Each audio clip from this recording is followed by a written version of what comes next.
Right, lads, we're back here for another week, except for Stevie. Stevie will be on his best behaviour now this week. I promise Shane that. So just going through the games from last week. We said Derry, obviously Monaghan, Armagh, Down, Leinster. Then you had Louth and Offaly, Dublin, Kildare. There's obviously the under-20s semis coming on Saturday here as well.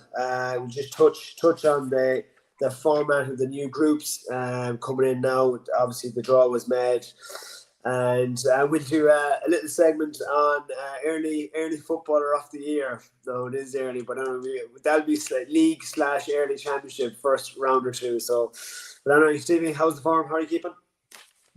Not too bad, Enda. Not too bad. I suppose there's a lot of football on this weekend. A lot of football coming up now in general for the next 2 months. I suppose the draw came out the other day. I don't even want to get started because we've chatted about this before on the show. Like we have an awful fucking arse about way of doing things in the GAA. Like we really do. Like there's 32 counties. Like we have the perfect format, the perfect type of competition, but yet we somehow managed to contrive this 4 groups of 4 with 3 qualifying. So we're going to play whatever games it is. I think each team's going to play 3 games, and you're going to play 3 games in a group, and just to eliminate one team, so you're starting with 4 groups of 4, 16 teams, and by the end of the whole round robin, you're down to 12 teams. It just doesn't make sense for me. I think the Tailteann is going to be even badly. I think it's going to be more effective in the Tailteann than the Sam Maguire, because I think you're going to find a lot of dead rubbers. I think you're going to find a lot of teams that will just sort of get to the stage where they're thinking, what's the point type thing, The Tailteann Cup groups seem to be very, very lopsided as well. There's one standout team nearly in each group that you just think they're definitely not going to go through. And Sam Maguire is nearly like that as well. It's nearly got to that. I know the whole thing is about seeding, etc., but it just takes away. It's literally just more games for the big teams and more trouncings for the smaller counties, and that's the way it's going to be. I think we'll find in it. Not going to try and spoil it now or piss in the parade before it starts, but I think by the time the summer's over, we'll look back and think, fuck, what was that all about? What was that all about? Like, you're actually sitting in a situation now where Derry could win a provincial title next week, Armagh could win a provincial title next week, but Tyrone and Mayo are actually perceivably in a better position, having not been knocked out of the provincial championship in the first round. It just defies belief how we do things in the GA. It defies belief. Like, reading all the permutations of this, that, this, and other. Even the venues are now up for discussion. You've got a home venue, an away venue, and a neutral venue. You have to declare a neutral venue. You have to declare a home venue. I just think it's going to be that point now, Stevie, is a bit of a mess in terms of the whole. I don't know what your opinion is. The whole Glenn Ryan comments the last week about he got a good bit of flack on social media on about sour grapes. Like, what's your opinion on that in terms of Croke Park factor, the home and away venues? How do you feel about that? Yeah, look, listen, and I said before, like, this is not an indictment to the Dubs. Like, it's not their fault. Like, because at the end of the day, if they're getting the opportunity to play in Croke Park every week, they're playing Croke Park every week. But it's the familiarity thing. Like, I'll bring it back to a story from the Leinster final a number of years ago involving a county and Dublin.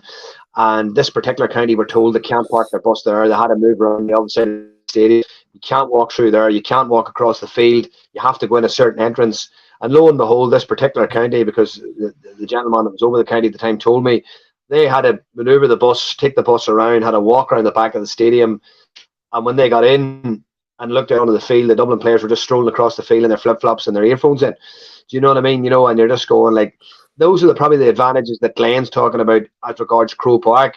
I'm sure the familiarity of Croke Park, their own changing rooms, their own setup, knowing the surroundings of it.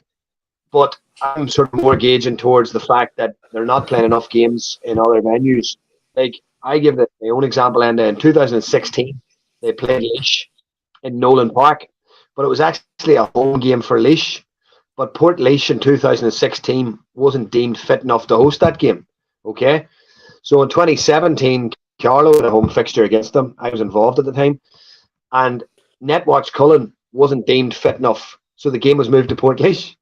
Do you know what I mean? That the previous year wasn't deemed fit enough for Leeds versus Dublin, but yet it was deemed fit enough. So it seems to be a situation where we'll play anywhere but their ground. We'll play them down the road or we'll play them here, but we're not playing them in their ground. And I don't think I think a great leveler is probably the wrong word to use, but it would certainly bring them back to the pack slightly if they had to go to the likes of Offaly to play, Tullamore to play Offaly, or go to Mullingar. Dublin going to Mullingar and a hostile environment, hostile atmosphere, Westmeath knowing the diameters of the pitch, the ball not moving as freely as Croke Park, all those things and they have a huge impact on a game, and I just feel that when it comes to Croke Park, they're a different animal, they just have a tendency to have nearly a 3 to 4 point advantage over the majority of counties. Well, is it Stevie? Is it a coincidence? And look at this. I don't want to get obviously the last 10 years we've been we witnessed one of the best teams of all time in that Dublin team. But is it a coincidence? Obviously, since 2011, Dublin's most successful period in that time, and they've moved all their league games, home games into Croke Park. Is that a coincidence? As in, you're about familiarity there. To me, I don't think. Go on, yeah. No, familiarity is a wonderful thing. It's not even so much what it's doing to Dublin; it's the exposure that other counties get. So, for example, who will it take there? Right, take Armagh. Right, let's take Armagh for an example. Right, Armagh played in Croke Park once last year. No, twice. Twice they played Dublin in the National League, and they played Galway in an All Ireland quarter final. Right. Armagh could perceivably. Go on. Sorry. Yeah, Armagh could perceivably be in an All-Ireland semi-final this year, just for talk's sake, right? And maybe possibly not have played a game in Croke Park. Yeah. Do you know what I mean? And you're sort of thinking to yourself, they could play a Dublin team who have maybe played 10 games in Croke Park this year. That's a massive, massive advantage, And I'm just thinking of the likes of Offaly there at the weekend who played in Croke Park against Louth, who had experience of them now. I don't agree with it from a number of reasons, and I've said this about the local championship here in Newry as well. A lot of championship games moved to the county grounds in Newry. The atmosphere is soulless. It's a big stand. There's only a couple of hundred people in the stand. There's no atmosphere. But if you were to move that to a smaller club ground, like in Tyrone, they have championship games in Pomeroy, in Coal Island, in Carrickmore, smaller club grounds. They don't have them in Omagh. The finals are in Omagh. But these games are made then for great intensity, great atmosphere, and that's one of the reasons what makes the Tyrone Championship actually more enjoyable. It's a knockout as well. But if you bring those games to other smaller grounds, and the atmosphere is just like some of the championship games that I think back over the last number of years that are smaller venues, atmosphere has been sensational at them, and you look at the games in Croke Park, they're soulless, absolutely soulless,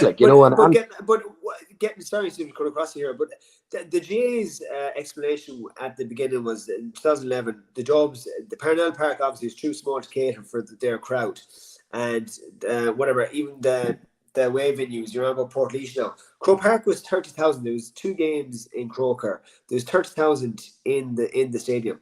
So obviously that argument now is void. They can't. That argument's redundant. Yeah, it is. So I don't see the problem here. And I'm not. This is not and people have to understand. This is not a dig at the Dublin team here, but it's the hierarchy here in Croke Park here. It is. Look at it. Obviously, the two of us have been involved in intercounty. It's the obviously 2 competitive guys here, and if your competitor is getting an edge on you, which Dublin clearly are by having all their league games in Croke Park, well then you're not exactly going to be that happy about that. Yeah, it is a clear advantage, and obviously this is not Dublin. Again, I'm going to reiterate this. This is not Dublin's fault, but this is Croke Park's fault here. Take Mayo for example, right? Mayo and Down could be the same way. I'm not sure in terms of finances, right? I know from my own home county, Mayo finances are crippled from building that stand. They're 10 million in the hole here. So their repayments on that debt every month are huge, Stephen. So obviously the grassroots are going to be affected by that. The senior teams are going to be affected by that. So you telling me that's not another disadvantage here? Dublin, for instance, they don't have to worry about that. they don't have to worry about. They don't have a stadium like that 10 Million to pay off. So all their money, all their finances is going into underage coaching. So it's a domino effect here. So by rights, Croke Park should be writing that debt off for Mayo in that case, because why should Dublin get, you know, that what you call it, that advantage, and Mayo are being crippled here by having to pay off that debt because they don't have, obviously Croke Park is Dublin's home venue here. Yeah, no, I completely agree, and look, I think a lot of the variables, external variables, as you would call them, a lot of those external variables are really weighed in Dublin's favour, off the field. And as you say, that's not an indictment of the Dublin senior team himself. It's nothing to do with the player. No dig at Dublin GAA in general, because if you were getting an advantage, of course you're going to take it. You're not going to turn around and say, oh, no, look, we don't want to play here. And I've heard Dublin players come out and say, we don't care where we play anywhere. Yeah. And I am sure lads will play anywhere. I am sure the Dublin supporters love National League games, going to Armagh, going to Clonus, going to places like Ballybuffet, the true hardcore fans that follow Dublin home and away. I'm sure they love those weekends away because they're getting out of the capital. They're seeing our parts of the country. They're going for a few pints.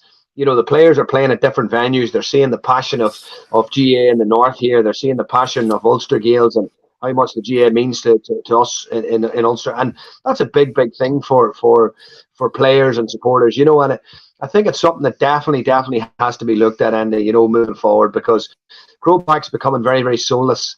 I've seen someone put out something about this, the premium ticket holders and the corporate boxes and stuff like that. But look, tough. There's plenty of games going to be played throughout the course of the year that you can go and use your corporate tickets or your premium tickets or whatever, but like I just feel 100% that there's a serious what you would call unfair balance in the external variables in the GA at the minute, and listen, even a solution to it is very straightforward. Every team plays in Croke Park once during the National League. How easy would that be to organise? You could have 2 games in Division 1 back-to-back on a Saturday, 2 games in Division 2 back-to-back on a Sunday. Following week, you could have 2 games Division 3 back-to-back on a Sunday, or a Saturday, 2 games Division 4 back-to-back on a Sunday. Following week, same in Division 1, same in Division 2, same in Division 3, and that's it, done. And every team has had a chance to play in Croke Park once. Imagine doing that, and giving the counties an opportunity then to experience the dynamics of Croke Park, to experience the changing rooms, to experience the driving in the bus. All those wee things, all those wee variables matter. Like, absolutely matter. Absolutely matter. And then the other thing too, as well, I suppose, like, even though there was a small crowd, Glenn's probably talking about wee decisions in the game that go for them too. It can be very, very influencing when you've got a Hill who are calling for a free or a reaction, and look, I have to say, one thing that I took from Dublin around about 2017, 2018, I was sort of obsessed with their level of coaching and stuff. And one thing that I would say is, like, the influence, they have the ability to influence referees and linesmen very, very well, done in a really, really discreet and unique way. They have, like, nearly that sort of aura and of a top team that can do that, whether it's by exaggerating the free or whether it is by Jim having a wee quiet word in the linesman's ear or something during his reign, just small little things like that can be a big influence, Well, just touching on Dublin, so the Dublin Kildare game, obviously Dublin squeaked by the 2 points, 14-12 in the end. What was your opinion on that game, Stevie? Did you obviously Kildare battled hard? I thought, from your own point of view, I just thought the way they compacted the pitch in terms of they left the wings open and really compacted the D. It was fascinating to watch, to be honest with you. Was that really? Yeah, no, listen, I think and one thing I wouldn't get too bogged down in the actual game itself. Right now, I was chatting to a guy last night, actually. Dublin sort of second string came down to Newry last night and played Antrim in a challenge match, and actually I got into watch it, and it was interesting, like, just sort of seeing the likes of Scully was playing, Paddy Small was playing, Gas playing, like, and they still have a huge amount of quality in their what you would call their perceived second string, And I was actually just a guy last night down in the Newry Club, like, you wouldn't even know what sort of training phase they're in at the minute. They could be in a training block where they're looking 4 weeks and that may be a factor into their performance on Sunday past, that it wasn't maybe as slick and as free flowing. And then as you say, the fact that Kildare realised after all these years of taking absolute pummels at Croke Park that they realised, look, maybe you do have to suffocate the space here sometimes against Dublin, and I think Kildare obviously deserve a bit of credit for that, but it's long overdue. And let's be honest, I've been quite critical of Kildare in the past, because they have a lot of athleticism. Kildare have a lot of really good footballers, but I think what it will do is it will give Kildare a bit of confidence going into this group stage now. They obviously have the little bit of extra motivation with Davy involved with Roscommon. There'd certainly be an edge to that game, and then obviously they could perceivably be faced with Dublin again if Dublin win the Leinster Championship, which is probably highly likely at this stage. So, just Kildare, it was interesting, Stevie, watching it in terms of the Kildare subs that came on. They left Paul Cribben, Daniel Flynn, Kevin Feely, Jimmy Hyland, and Neil Flynn came on. But especially them four lads there, they're seasoned footballers. Just interesting, Glenn, obviously, the boys trying to mix things up, get a reaction out of them. But, them four names I named off there, they would have been kind of mainstays off the Kildare team the last 5 or 6 years. So obviously they're trying to, I don't know, mix things up or get a reaction, or do you know what I mean? To me, that would have been them four names would be a core element of that Kildare team. Yeah, look, we had this conversation in the last week on the show. A finisher in a game is actually probably more important now than someone who starts the game. So you need someone to come off the bench and make an impact. And those names that you mentioned there are all fantastic footballers who are going to make an impact on a game, whether it's from the start or the finish. So I would say they looked at it and probably thought to themselves, well, if we could stay in this game for as long as possible and then bring that quality onto the field, we have a chance here, and obviously it's something moving forward that, it'll give Kildare that bit of confidence. They held Dublin in 0-14. This is a Dublin team who the previous week put 4-32 past Laois, so it's definitely a game for me that has obviously given Kildare a little bit of a standing in that, yes, we can make ourselves competitive now. We have good footballers then. And Kildare are actually one of the teams, and believe it or not, when you look and you mentioned the likes of Ben McCormick, Kildare have had a couple of hugely successful under-21 teams over the last number of years. They have another one this year coming through.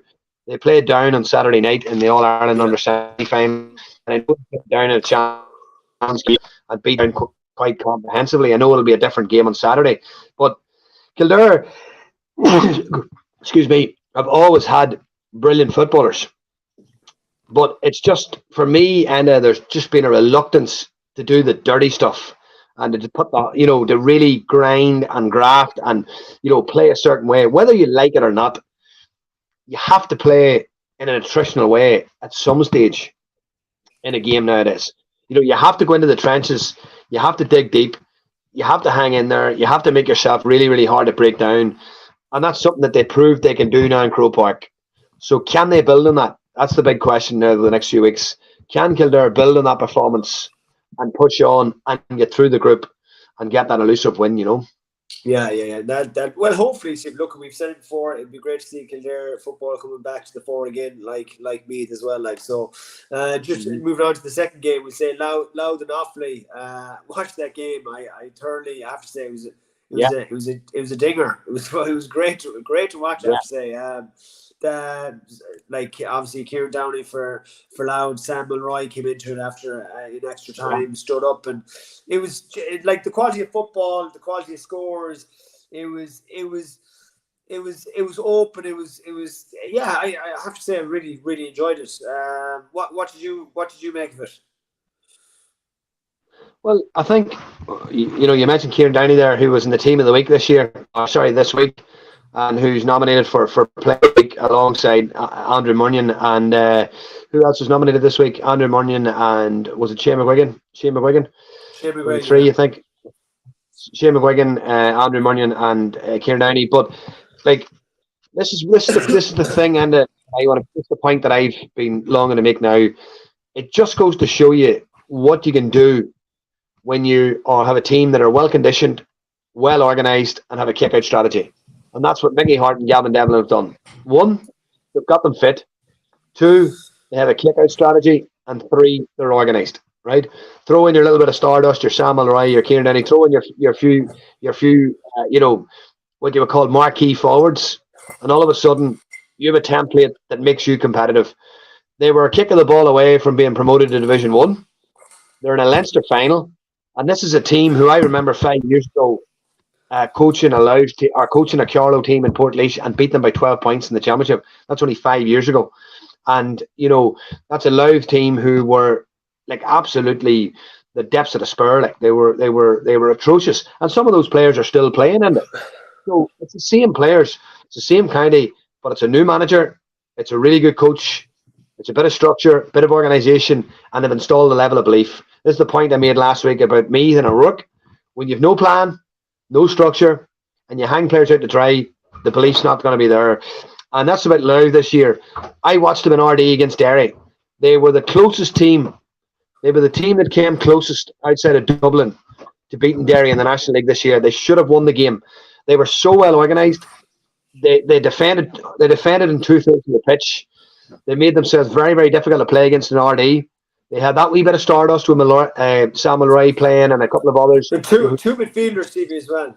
Tommy Jernan and Conor Early, man. Fuck me. Absolutely. Big Grimes. With a lot of physicality, a lot of size, and they have a reasonable kick-out strategy as well, which they're creating scores off and creating chances off. So, it didn't surprise me that they ran away with it in extra time, because probably a lot of emotion, a lot of energy would have went into it for Offaly. But I just felt when it went to extra time, a team that's got a structure and a plan, if they stick to the process, they tend to be the team that wins comfortably in extra time. And Louth done that, The Offaly kick out, there was a stage there in the middle of the second half where they got 5 or 6 scores off in a row, and the Offaly, like Ian Duffy, I kind of nearly felt sorry for him because he was looking out and they didn't seem to have any kick out strategy. It's the full back line there's no one moving for him, and all you could see was these two big boys out in the middle of the field, Tommy Jernan and Conor Early, absolutely plucking everything out of the sky. So it was. I haven't seen much of Louth, to be honest with you, but they're, as you said there, they're a quality team. They really are. The improvement they've made is absolutely huge. The scores, they're coming off here. Very impressive, Steve. Very impressive, I have to say. They will put up to the Dubs. It will be interesting. I'm not going to say they're going to beat them here, but it will be interesting. It will be competitive at least. Yeah. It remains to be seen. It'll depend for me, it'll depend what sort of mood is the wrong word, but I think it'll depend in what sort of trajectory the Dubs are on. Are they going to be in a heavy training phase? Are they going to be coming in thinking, look, Leinster has nearly sort of gotten away over the last number of years for them. It's just get it over and done with and get on to the All-Ireland series, but they may cause Dublin problems. I think the biggest thing is they probably need to be in the game going down the stretch, that last quarter. If they're in the game going into the last quarter, and they're not chasing the game, I think they have a chance. I think they have a big chance, because obviously the way Louth play, they need to be facing the play and not chasing the play. If Louth are facing the play, they're organised, they're set, they're very hard to break down. Now, Dublin are one of the best teams in the country at breaking that down. But, the longer the game goes on, the longer you stay in a game, more frustrated an opposition gets. If there's only 2-3 points in it, Louth were to kick a couple of long-range frees, everything goes for them. You never know. You never know. What age is that Sam Mulroy, Steve? Any idea there? He must be about 28, 29, is he? Okay. Has to be. He has to be maybe 30. He's been around for a while. Sam's been around for a while. It's not as if he's just sort of new kid on the block. He's been around for a while. He had a decent season last year, and he's had a decent season. He's playing with a bit of confidence. He wouldn't be a boy with confidence. Yeah, no, big time. You're obviously getting on to Ulster, Derry Monaghan. A bit, to be expected, was it? Do you think? Yeah, disappointed a wee bit with Monaghan, but look, Derry are supremely well organised, Enda. The tactical evolution of them this year with their offensive plan. They have a number of different sort of offensive plays. They're They're obviously trying to create, for me, they're trying to flood the opposition's defence as much as possible to cause as much disruption, to play the game in their terms and not the opposition's terms. They're also trying to create a lot of 1v1 situations. Like McCluskey isolated himself against McManus, 1v1 for the goal. Conor McManus is not a man who you want to be defending on your own D. You obviously want Conor McManus causing problems on the other side of the field. But what do you do against them? How do you play against it? Do you sit in deep? Do you go man to man? Do you try and come up with some form of defensive strategy that leaves certain players free? Because listen, be under no illusions, Rory Gallagher is a fantastic coach. He's very, very creative. There's an awful lot of sideline coaching. Okay, that's very evident. But he also has a lot of players who are very, very smart and who can read plays as they unfold. Like, everyone talks about, how they sort of create these scoring chances. But I'm actually more impressed with, even in a blanket defence system, where the opposition play a blanket defence, how many 1v1 opportunities Derry create is unbelievable. Yeah. How many situations they get themselves in there where the 1v1, and they're brilliant at that sort of plant. They're brilliant at that move where someone's planting and driving, and they're making the defender sort of check and go the other way. Yeah. There's a great sort of explosive agility there as well in their play. And they obviously do a lot of work and training on 1v1 situations. And Owen Lynch seems to be a keeper he seems to have trimmed down from a physical point of view. Yeah. He seems to be in really good shape, and he is now becoming a critical cog in that offensive play as well, And Enda, even if they lose the kick out, and there's very, very, very, very few times that they'll not give a shot away. When Derry attack, 99% of the time they're getting a shot away, which obviously makes things easier. You're not defending a counter-attack all the time, you're not scrambling, and you're not wasting a lot of energy. But they press high and hard on kickouts. But even if they lose the kick-out, they're still so well organised so quickly. Their ability to scramble into sort of a scramble defence and get organised really quickly is really, really impressive. Really impressive. Yeah. And after the league, when Dublin put 4 goals past them in Croke Park, I just thought to myself, no, they're not contenders. But then after the other day, I thought, you have to have them as contenders. You have to have them as contenders. No, I'm not convinced yet. Look, I found one interesting tactic where from McCluskey's goal, they literally overloaded one side and they brought depth and they brought width on the other side and left, as you said, left one-on-one with McManus. They're very good at opening up that channel in terms of, as you said, McCluskey just kind of sized them up and checked and then exploded past him, and McManus obviously wouldn't be too used to the one-on-one there. But look, I don't doubt it. Go on, sorry. I still think, and there's a number of different dimensions to their attack, right? I said this last week about Down, that my fear for Down was that they were very one-dimensional in attack, and they were on Sunday. They were very one-dimensional, and we didn't really seem to have a plan B or plan C offensively. But hopefully that will develop over the next year or two. But for Derry, they have a lot of different dimensions, but they run the ball an awful lot. There's very, very little kick passing, and that's the one thing where I think they may just fall on their sword in Croke Park when you need something different. Just something a bit different. I'm not saying that you can't play like that in Croke Park, okay, but it certainly does help when you have that mix in your game to be able to sort of drift to inside, go with a long ball. Like I was watching even last night, Dublin, and you could see patterns of offensive play in their game.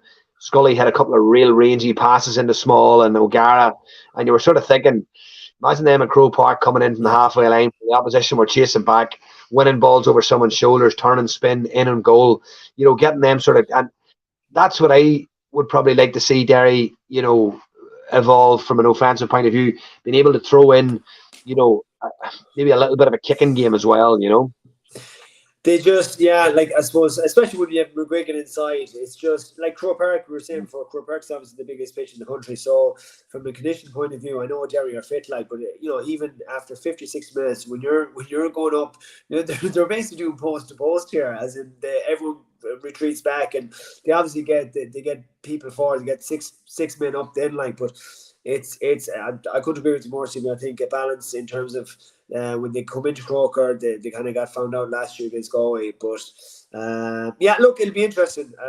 Rory, look at we said it before. The job he's done with that team is absolutely phenomenal. Like so, even looking at the offensive plays, the kind of different set plays they have, Stevie. It's fascinating to watch, and it's really, just breaking it down. And he's bringing, new innovation into Gaelic games in terms of, 5-6 years ago, even less, Stevie, like people would not be talking about the attacking side of the ball in terms of the structures, different setups forwards would be having as a collective here. It'd be all kind of off the cuff, wouldn't it? Like, as in, maybe you were different in Carlow. But like in my experience, there wouldn't be, definitely when I was playing, there was, I'll be honest with you, there was fuck all coaching when it came to the attacking side of the ball. Yeah. No, listen, we would have a couple of set plays that we would have obviously tried to implement in training, but there would be nothing on the level that there is now. And now it's become, and I think one of the reasons it's become like that is because, deep line defensive zones are still very, very predominantly common. Like everyone is like there's very few teams now that aren't organised defensively. There's very, very few. There's very few teams that don't pack it out. Like, Down are packing it out, Armagh are packing it out. Everybody's packing it out in Ulster, So, Dublin, regardless of what people say, are packing it out. Even Mayo now have an understanding that you have to pack it out now and again. You can't just go gung ho all the time, And that's the reality. It's knowing when moments in games are when to press, or when to pack it out, and that's the big thing, And I think that when you're footballing IQ, when you have a footballing IQ like, a lot of the Derry players, it's a lot easier to coach that as well, and that's the important thing to remember. There's a high level of footballing IQ in Derry. There's a lot of players there are real smart players, real good on the ball. Like Paddy McGrogan's having one of the. I know we're going to talk about football of the year. Like Paddy McGrogan is having a phenomenal season. Ciara McFall's back in that team now. You could play Ciara McFall at 3, at 6, at 5, at 7, at 8, at 9, at 10, 11, at 12. He can be flexible. Ethan Doherty could play at 5 or 7 or 10 or 12. There's so much flexibility with their players as well, which gives them a distinct advantage. Tyrone were a little bit like that in the noughties. People associated Tyrone with sort of a negative style of football, but I followed that Tyrone team because the wife was obviously from Tyrone at the time, and we were obviously watching a lot of Tyrone football. Ryan McManaman in that team was as good a man marker as he was going forward to score. They were all comfortable on the ball end. Their ball retention ability, and that's the same with this Derry team. Christy McCaig's good coming out with the ball. McCluskey scored a goal the other day. Brenny Rogers can go back to full back to mark someone, or he can equally carry the ball in midfield. They're a really, really good side. Really good side. Look, it'll be interesting. I think the Troopers can't wait to see kind of the progress, or can they make that step this year when they come up against the bigger teams again. See have they evolved, and have they kind of got over that hump? Because it won't be looking at Armagh themselves now in the Ulster final. It won't be. That'll be an interesting one, Stevie. That'll be actually interesting. Look, Armagh, I don't think they'll deviate away from what they've done against Down. I think Armagh will test Derry early. I think they'll target Oran Lynch. I think they'll put ball in on top of him. He was caught badly for a few goals against Monaghan. That ball will go in. Andrew Murnion, we're talking football of the year category here. Andrew Murnion's up there in the reckoning. You have Rian O'Neill at the edge of the square. You have big, strong, powerful, physical men. You have fine footballers in the likes of Rory Grugan. Jamar Hall had an excellent game against Down on the weekend there as well. The one area of the field that would concern me for Armagh is their midfield against Derry. I think Conor Glass and Brendan Rodgers have forged one of the best midfield partnerships in the country. I think Conor Glass is absolutely pivotal to how Derry play. When he goes off the field, when Conor Glass goes off the field, defensively, Derry look more vulnerable. He's a fantastic organiser. He's a brilliant leader. He's fantastic in the air. He can kick scores. Wonderful athleticism. For me, he is another candidate for Football of the Year as well. But, we're early Football of the Year we're talking. But Derry have a formidable midfield, and that's the one area of the field. Armagh lost Ben Creeley on Sunday to injury. It looked like injury before the half. They've tried Stephen Campbell there. They have discovered Shane McPartlin, who scored a really good goal against Down at the weekend, but still very, very raw from a championship experience point of view. So I think that's a foothold in the game that Derry will look to exploit and on Sunday week. Yeah, well, look, it'll be absolutely. Who's probably Derry are slight favourites for that, are they? Derry would be favourites, yeah, red hot favourites, yeah. Yeah, it'll be, and just your own county, Stevie. Obviously, they got obviously at that game just didn't get out the blocks, or obviously too strong. I didn't see that game now, to be honest with you. No, it was a sort of the first half wasn't that bad from a Down perspective. It was 6 scores all at half time. It was 2-4 to 0-6. Down had kicked a lot of wides. Armagh obviously tried to pop the high ball. They targeted Bobo Kane in Down goals, and unfortunately he was caught for a couple of high balls getting into the square, which ultimately, obviously give them a bit of confidence. The goals are a killer, obviously.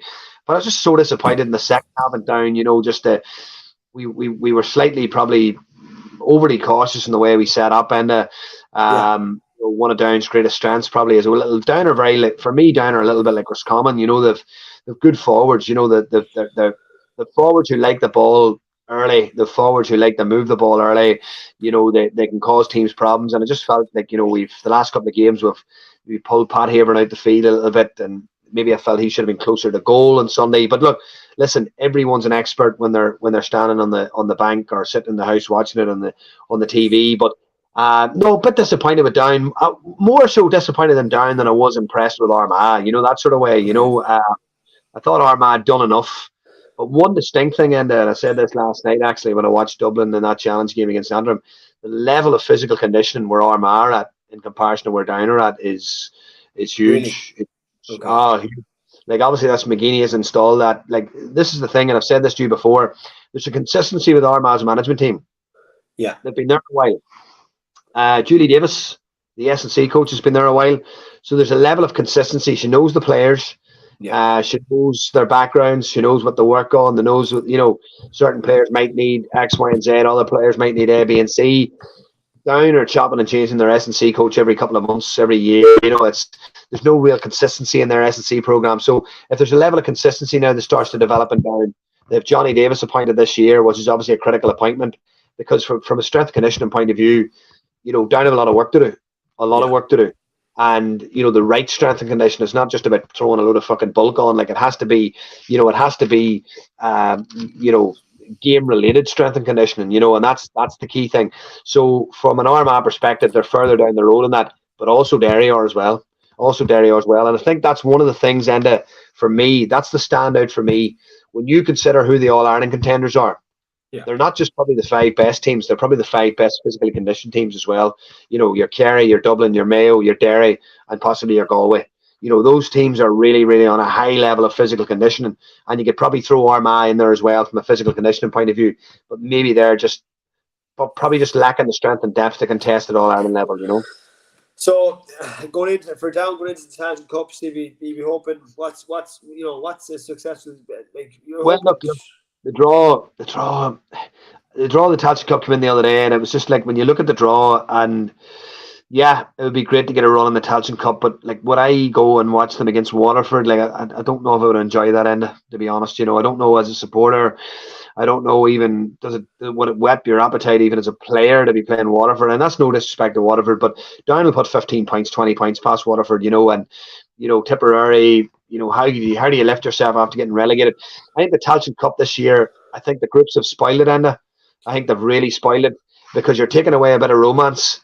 So take, for example, Carlow draw Waterford in the first game, right? Carlow finished third bottom of Division 4. Waterford finished bottom. Carlow get a win, right? They're home to Wicklow in round 2, okay, or a quarter-final, and they get a win.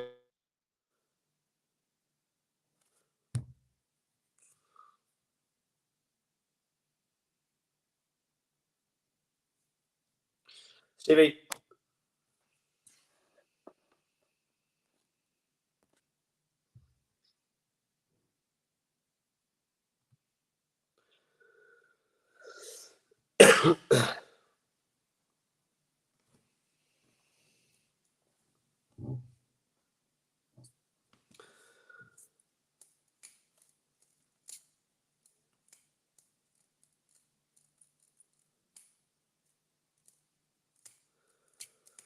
Stevie is gone, lads. He's come back. Come on. Yeah, I'm not sure what happened there. No, I was just saying there, Enda, with the knockout version of the Tailteann Cup, right? Yeah. Every small county had a chance. Now they don't. And like there's three teams going through, Enda, right? From a group of four, like Farcical. Do you know what I mean? Absolutely Farcical. And yes, okay, you're getting more football, but the Tailteann should have been an opportunity for a smaller county to try and win it, and you could find a Wicklow or a Carlow or someone who is of real small stature could scramble their way through to a final in it, on a big day. Down could draw Cavan in the first round, Fermanagh could draw Meath, two big guns gone, but now the way it's seeded and stuff, it's more favoured towards, the bigger county. So I'll be very, very shocked if the last four of the Tailteann Cup isn't the likes of Meath, Down, Fermanagh, and Cavan. Yeah. Those will be the last four in the Tailteann, and I'll be surprised if one of those four don't win it. I don't think Meath will win it. I don't think Meath will win it because I think Fermanagh will be better organised, Cavan will be better organised, and Down will be better organised. Yeah, no, I'd agree with that. Just touching on the early football of the year nominees. Now this is early, but anyway, again, throw out a few names here. I've got a couple of names here that's come, all forwards, mind you, but you said a few. Who are your think? We go top three, maybe top three. Look, I was trying to think about it, right? And I was thinking about it logistically, and I was thinking, right, the football of the year is obviously normally going to be awarded to the team that wins the All Ireland, right? Yeah. And is that technically fair? It's probably not technically fair, based on that, because there is footballers that, in my opinion, will influence their county greater than any other footballer in Ireland. So take, for example, Division 4. I'll just throw a name at you, Keith Byrne, right, and from Leitrim, just for talk's sake. Like, without him, where would Leitrim be, right?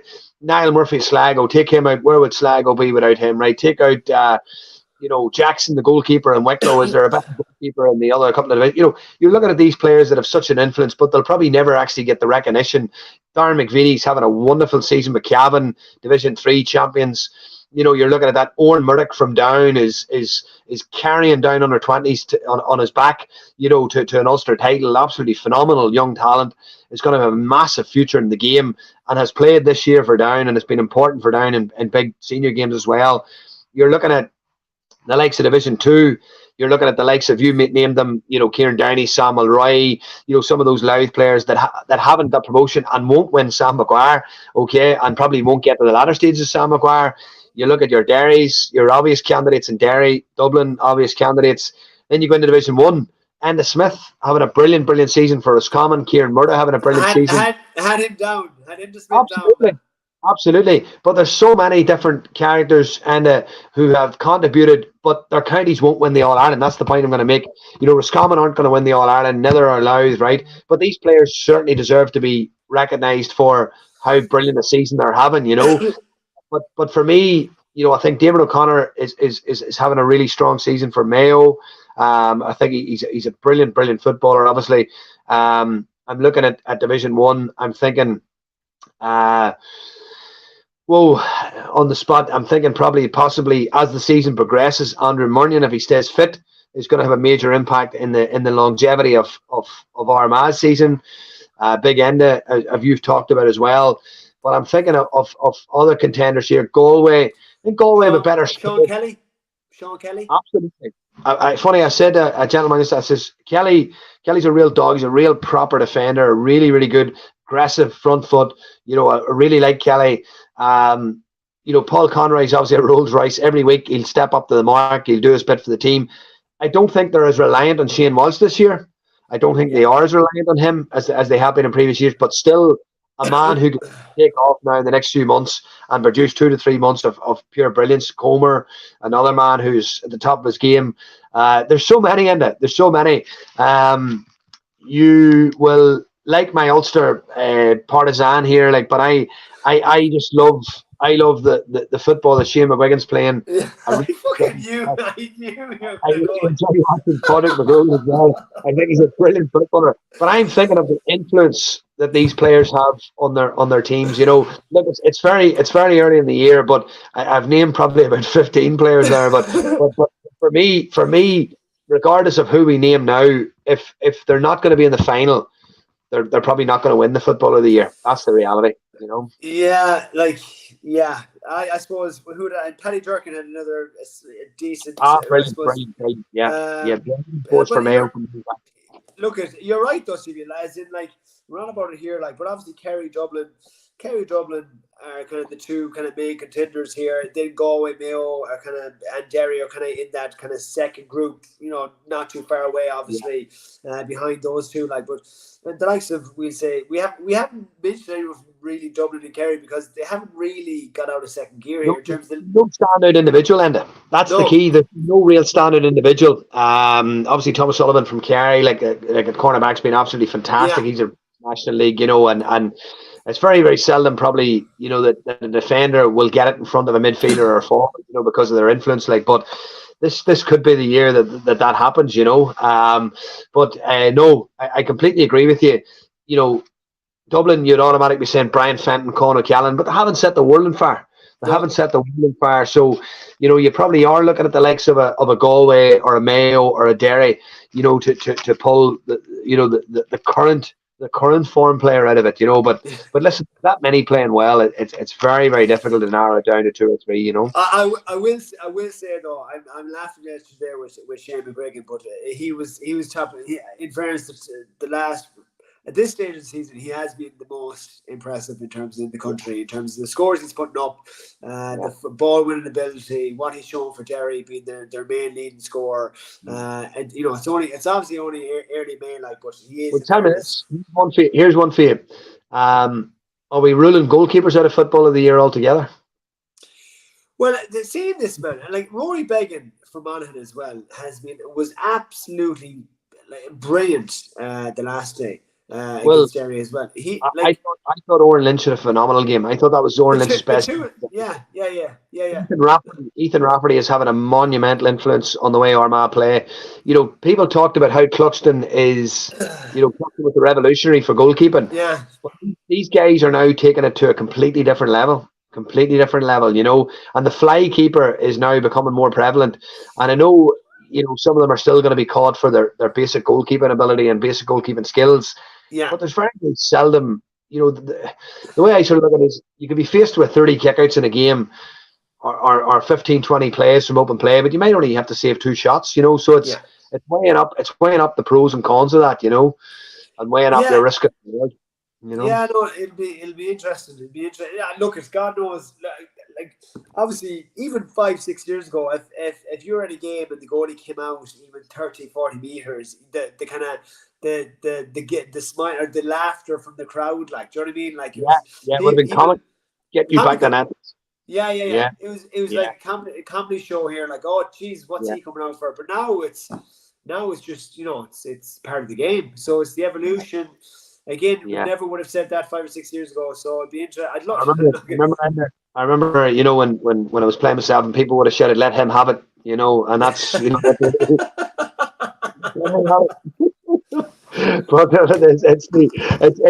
the way it was. That's the way it was. That's how it's moved on. It's moved on. That you nearly can't let them have it now because the modern day goalkeeper can hurt you that much. But look, regardless, even if an Ulster team does win, Sam, you'll still manage to give it to someone from Connacht. That's the reality. Oh, Shane McGregor, man! I tell you what, you absolutely love Shane McGregor. Last thing. Look at the two, and the two provincial finals now. We're on about being watered down. Galway, Sligo, Kerry, Clare. It's literally a non-event here. You're talking Galway. I'm going to say 7 or 8 points. Kerry by about 8 or 9. Yeah. I tell you, what I'd be curious to see. Obviously, Kerry will win it, right? And probably Galway will win it. But I wonder, is there anybody going into these finals, right? looking at the potential different groups and looking at the potential different opponents, because that's something that we didn't mention. These draws should never be done before the provincial championships. It's a great You know, point, because Stevie. we're actually giving a finalist an opportunity to say, do you know something? We're better off in pot 4 than pot 2. You know, do we want to play 3 attritional games against 3 Ulster teams, or do we want to go in there and play those teams? You know, and I think it's an unfair advantage. Like, but look, regardless, I think Tony McEntee will be delighted with the season he's had. Enda, you know, he's got Sligo promoted. Their under-20s are a very, very good side. They play Kerry this weekend. There seems to be a wee bit of a crest of a wave down there at the minute, you know, in Sligo. You know yourself, there's good footballers in Sligo, always has been. So this even to get to a Connacht final, despite the run they had to the Connacht final, only having to beat London and New York, it's irrelevant. You're still in a Connacht final. It still gives the players a big day and exposure to a big occasion. It just gives them more experience in it. More experience, you know, and they're entitled to their big day. Regardless of how we feel the outcome of these games might be, they're entitled to the big day. I would love to have seen the game in Sligo and Markovich Park, and I would love to have seen the game in Ennis. And it would have made it a great occasion for both counties. It would have just put a little touch of uncertainty into the, not say the result would probably still have taken place, but it maybe wouldn't have been the foregone conclusion and that everyone thinks it was going to be, you know. Yeah. No, and look, we'll see. We'll see you next week. Look, we leave there, Stevie. We leave there. Yeah. Good chat, man. Good chat. We'll talk to you. Talk to you next week, man. Cheers, man. Good man. Good luck. Cheers. Bye.